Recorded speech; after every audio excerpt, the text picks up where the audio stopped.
لقد ارسلنا نوحا الى قومه فقال یا قوم اعبدوا اللہ ما لکم من الہ غیرہ انی اخاف علیکم عذاب یوم عظیم قال الملأ من قومه انا لنراک فی ضلال مبین قال یا قوم لیس بی ضلالۃ ولکنی رسول من رب العالمین ابلغکم رسالات ربی وانصح لکم وعالم من اللہ ما لا تعلمون اوا عجبتم ان جاءکم ذکر من ربکم علی رجل منکم لینذرکم ولتتقوا ولعلکم ترحمون فکذبوہ فانجیناہ والذین معہ فی الفلک واغرقنا الذین کذبوا بآیاتنا انہم کانوا قوما امین صدق اللہ مولانا العظیم۔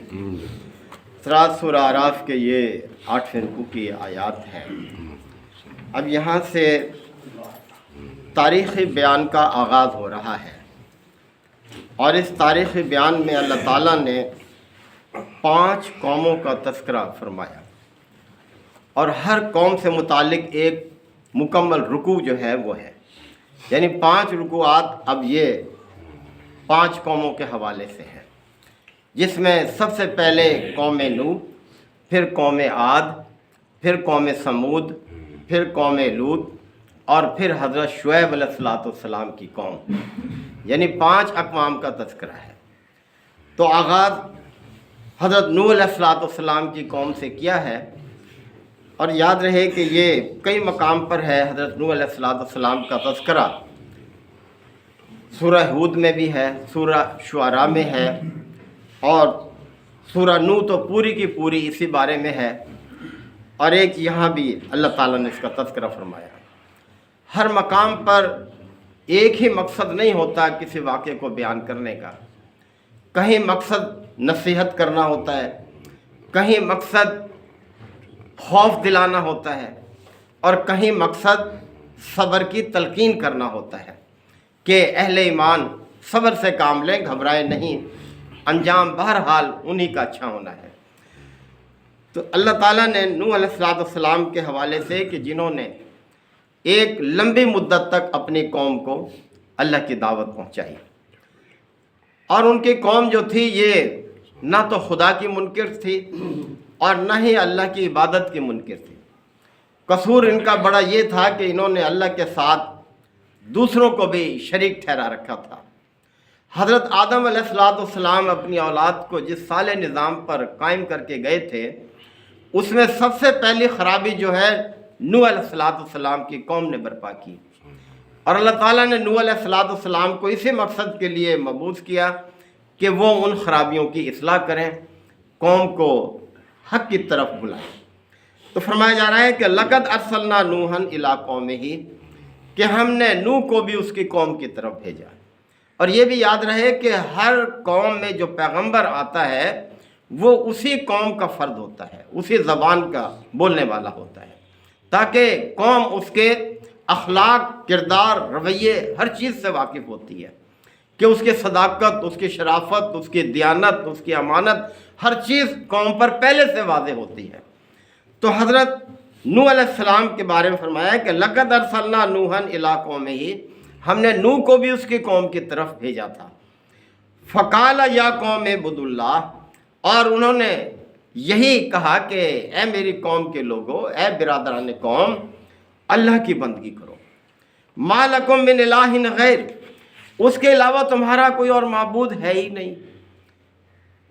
یاد رہے کہ مکی دور کی یہ سورہ مبارکہ ہے، اور مکی دور کی صورتوں کا مزاج یہ ہے کہ وہ عقائد کی اصلاح کرتی ہے، کیونکہ عقائد درست ہوں گے تو اعمال بھی درست ہوں گے۔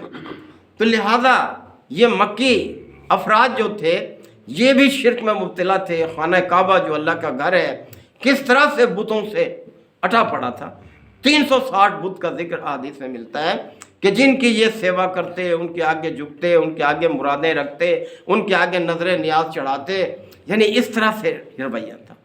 تو ان کو اسی حوالے سے یہ نصیحت کی جا رہی ہے کہ نوح علیہ السلام نے ان کے سامنے یہ بات رکھی کہ دیکھو اللہ کی بندگی کرو، اس کے علاوہ تمہارا کوئی اور معبود ہے ہی نہیں۔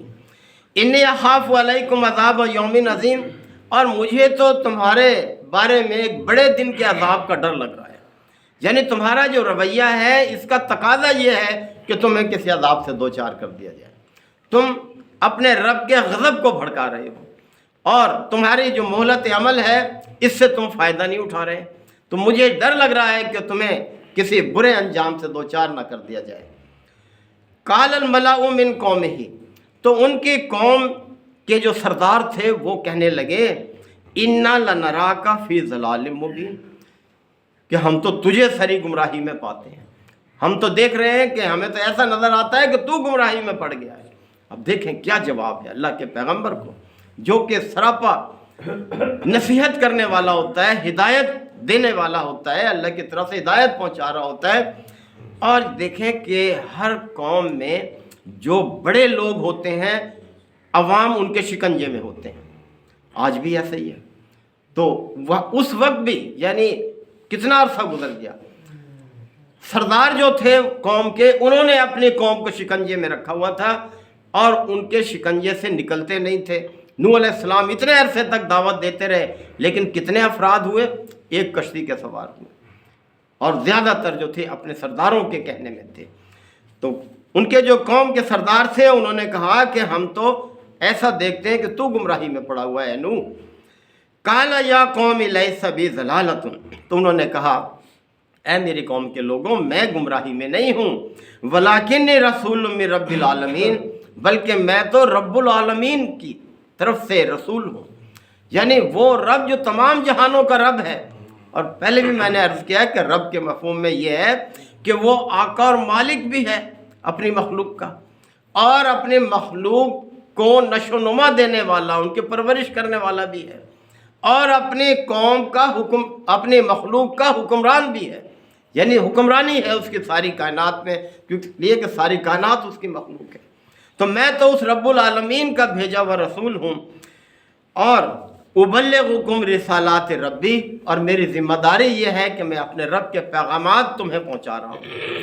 جو بھی پیغام مجھے اپنے رب کی طرف سے ملتا ہے وہ میں تم تک پہنچا رہا ہوں. وَأَنْصَحُ لَكُمْ، اور میں تمہارا خیر خواہ ہوں. دیکھیں پیغمبر سے بڑھ کر خیر خواہ کون ہوتا ہے؟ اپنے آرام کو، سکون کو، ہر چیز کو قربان کر دیتا ہے، اس لیے کہ میری قوم جو ہے وہ برے انجام سے دو چار نہ ہو، اور میرے رب نے جو ذمہ داری لگائی ہے وہ ذمہ داری بھی ادا ہو جائے، پوری ہو جائے. وَأَعْلَمُ مِنَ اللَّهِ مَا لَا تَعْلَمُونَ، اور میں وہ کچھ جانتا ہوں اللہ کی طرف سے جو تم نہیں جانتے. یعنی سب سے زیادہ علم اللہ کے پیغمبر کو ہی ہوتا ہے. تو فرمایا کہ وہ کچھ میں جانتا ہوں اپنے رب کی طرف سے جو تم نہیں جانتے. اَوَعَجِبْتُمْ، کیا تمہیں اس بات پر تعجب ہو رہا ہے؟ دیکھیں نا تعجب کی بات کیا ہے جو تم کر رہے ہو. ان جاءکم ذکر من ربکم، کہ تمہارے رب کی طرف سے ایک نصیحت آ گئی ہے، اور وہ بھی علی رجل منکم، تمہارے ہی قوم کے ایک فرد کے ذریعے سے اللہ نے بھیجی ہے نصیحت. کیا اس پر تمہیں تعجب ہو رہا ہے؟ لِيُنذِرَكُمْ، اور مقصد یہ ہے کہ تمہیں خبردار کروں. وَلِتَتَّقُوا، اور تم غلط روی سے بچو، تقوی اختیار کرو. وَلَعَلَّكُمْ تُرْحَمُونَ، اور اس کا نتیجہ یہ نکلے گا کہ تم پر رحم کیا جائے گا. تو اس بات پہ تمہیں تعجب ہو رہا ہے، تم ماننے کے لیے تیار نہیں اس چیز کو. فَكَذَّبُوهُ، پس قوم نے اس کو جھٹلا دیا، تکذیب کر دی اس کی. فَأَنْجَيْنَاهُ، پس ہم نے اسے بھی بچا لیا. وَالَّذِينَ مَعَهُ، اور اس کے جو ساتھ اس کے پیروکار تھے ایمان لانے والے ان کو بھی بچا لیا. فِي الْفُلْكِ، ایک کشتی میں. تو ہم نے پھر نوح کو اور اس کے پیروکاروں کو ایک کشتی میں نجات دی. وَأَغْرَقْنَا الَّذِينَ كَذَّبُوا بِآيَاتِنَا، اور وہ سب لوگ جنہوں نے ہماری آیات کو جھٹلایا تھا ان کو غرق کر کے رکھ دیا ہم نے. دیکھیں غرق بھی کیسا کیا کہ نیچے سے بھی پانی ابلنے لگا، اوپر سے بھی پانی برسنے لگا، اور اتنا پانی کہ پہاڑوں کی چوٹیاں جو ہیں وہ بھی نہ بچا سکیں. نوح کا اپنا بیٹا نہ بچ سکا، جو بڑے اس میں تھا دھوکے میں کہ میں پہاڑ پر چڑھ جاؤں گا، کیا ہے پانی مجھے کیا کہے گا، لیکن نہیں بچ سکا. یعنی یہ نسبت بھی کام نہیں آئی، پیغمبر کا بیٹا ہونا بھی، اور کس طرح سے عذاب سے دوچار ہو گیا.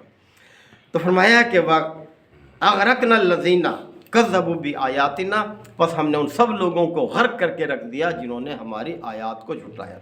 تو اہل مکہ کو اور پھر بعد میں آنے والے سب قیامت تک کے لوگوں کو یہ نصیحت ہے کہ بھئی اللہ کی اطاعت اور بندگی میں ہی نجات ہے، دنیا میں بھی آخرت میں بھی۔ اور اللہ کی نافرمانی جو ہے، اس کے ساتھ شرک کرنا جو ہے، یہ تو تمام اعمال کو ضائع کر دیتا ہے، یہ سب سے بڑا گناہ ہے یہ شرک۔ اللہ تعالیٰ نے اس کے حوالے سے فرمایا کہ ان اللہ لا یغفر ان یشرک بہ ویغفر ما دون ذلک لمن یشاء، اللہ ہرگز معاف نہیں کرے گا اس شخص کو جس نے اس کے ساتھ شرک کیا، اور اس کے علاوہ جس کو چاہے گا وہ بخش دے گا۔ اور پھر فرمایا کہ انہم کانوا قوما امین، یقیناً یہ لوگ اندھے تھے۔ اب اندھے سے مراد یہ نہیں ہے کہ ان کی آنکھیں نہیں تھیں، اللہ نے ان کو آنکھیں نہیں دی تھی۔ ہم بھی یہ محاورہ استعمال کرتے ہیں، اپنے کسی بچے کو یا کسی فرد کو کوئی چیز لانے کے لیے کہیں یا کمرے میں وہ چیز رکھی ہے، وہ آگے گیا یہ نہیں ہے وہاں، تو کہے تو اندھا ہے، سامنے تو رکھی ہے یہ۔ تو یہ ہے کہ آنکھیں تو تھیں، لیکن وہی بات میں جو عرض کرتا رہتا ہوں اللہ تعالیٰ کی طرف سے کہ فَإِنَّهَا لَا تَعْمَى الْأَبْصَارُ وَلَكِنْ تَعْمَى الْقُلُوبُ الَّتِي فِي الصُّدُورِ، یہ آنکھیں اندھی نہیں ہوتی بلکہ وہ دل اندھے ہوتے ہیں جو سینوں کے اندر ہیں۔ یہ لہم اعین، ایک جگہ اور فرمایا لہم اعین لا یبصرون بہا، ان کی آنکھیں تو ہیں لیکن ان آنکھوں سے دیکھتے نہیں ہیں، یعنی بصیرت کی آنکھ بند کر کے رکھتے ہیں۔ تو محترم بھائیوں، آنکھوں کے باوجود بھی آدمی اندھا ہوتا ہے جب وہ حقیقت کو نہیں پہچانتا، حقیقت کو نہیں دیکھتا۔ اللہ تعالی ہمیں آیات کو سمجھنے کے عمل کی توفیق عطا فرمائے۔ وآخر دعوانا الحمدللہ وکفا وسلام علی عبادہ الذین اصطفی ربنا آتنا فی الدنیا حسنۃ وفی الآخرۃ حسنۃ وقنا عذاب النار وادخلنا الجنۃ مع الابرار یا عزیز یا غفار یا رب العالمین۔